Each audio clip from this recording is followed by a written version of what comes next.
ગુજરાત મહિલા કરણી સેનાના પ્રદેશ અધ્યક્ષ પદ્મિનીબા વાળાએ પુરુષોત્તમ રૂપાલાની ટિકિટ રદની માંગણી સાથે અન્નત્યાગ કરી આંદોલનના મંડાણ કર્યા છે. તેમણે જણાવ્યું હતું કે રાજકોટ લોકસભા બેઠક પરથી ચૂંટણી લડતા ભાજપના ઉમેદવાર પુરુષોત્તમ રૂપાલાએ ક્ષત્રિય સમાજની બહેન દીકરીઓ અંગે કરેલું નિવેદન અપમાનજનક છે. અમારી એક જ માંગ છે કે ભાજપ દ્વારા રૂપાલાની ટિકિટ રદ કરવામાં આવે અને જ્યાં સુધી રૂપાલાની ટિકિટ રદ નહીં થાય ત્યાં સુધી હું અન્નનો ત્યાગ કરું છું. રાજકોટ શહેરના આશાપુરા માતાજીના મંદિરે પદ્મિનીબા વાળાએ શીશ ઝુકાવ્યા બાદ અન્નનો ત્યાગ કરવાનું એલાન કર્યું હતું. ઉલ્લેખનીય છે કે ક્ષત્રિય સમાજની 92 સંસ્થાઓની બેઠકમાં પદ્મિનીબાએ આમંત્રણ આપવામાં આવ્યું ન હોવાનું સામે આવ્યું છે.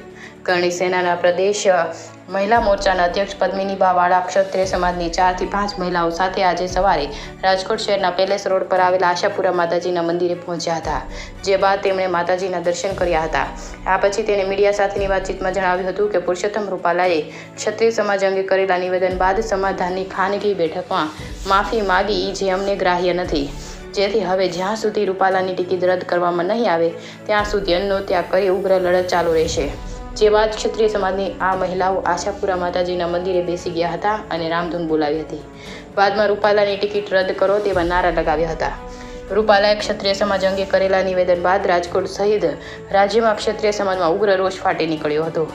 જે બાદ સૌરાષ્ટ્રના અલગ અલગ સ્ટેટના રાજવીઓએ રૂપાલાનો ફોન કર્યા હતા અને નિવેદન અંગે નારાજગી વ્યક્ત કરી હતી.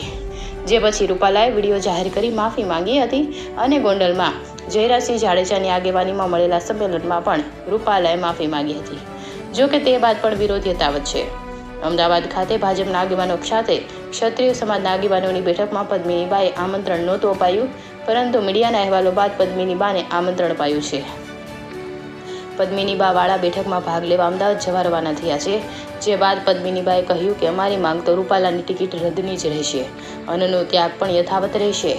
બેઠકમાં કોઈ પણ નિર્ણય લેવાય પણ અમારી માંગ ટિકિટ રદ કરવાની જ રહેશે. રિપોર્ટર ભરત ભરડવા સાથે રોહિત પોજાણી, રાજકોટ. ને કરણી સેનાની મહિલા કરણી સેના ગુજરાત પ્રદેશ અધ્યક્ષ. બેન, શું કહેશો? ખાસ કરીને આપે કયા પ્રકારનો નિર્ણય લીધો?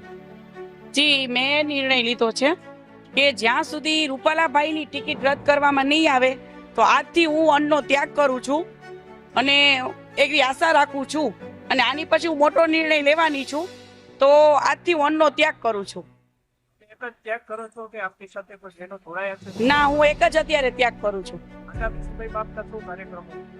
આગામી સમયમાં હવે જેવું આગળ અમે જોશું કે શું થાય છે શું નહીં, પણ હવે હું વ્યવસ્થિત આ લોકોને જવાબ આપીશ. ખાસ કરીને બેન એક વાત પણ આપને આમંત્રણ આપવામાં નહોતું આવ્યું. જી હા, બસ ઈ હવે એ તો ભાઈ સૌના રોટલા છે કે મને તો આમાં કઈ ખ્યાલ નથી આવતો. બરાબર, જો આમંત્રણ એમ કે છે કે 92 સંસ્થા, તો અત્યારે જે ગામડામાંથી તાલુકા વાઇઝ, જિલ્લા વાઇઝ બધાએ અને દરેક આજનો રાજપૂત ક્ષત્રિય સમાજનો દરેક એક વ્યક્તિ અને દરેક એક ક્ષત્રાણી લડે છે. તો આ બધા વચ્ચે મીટિંગ થવી જોઈએ.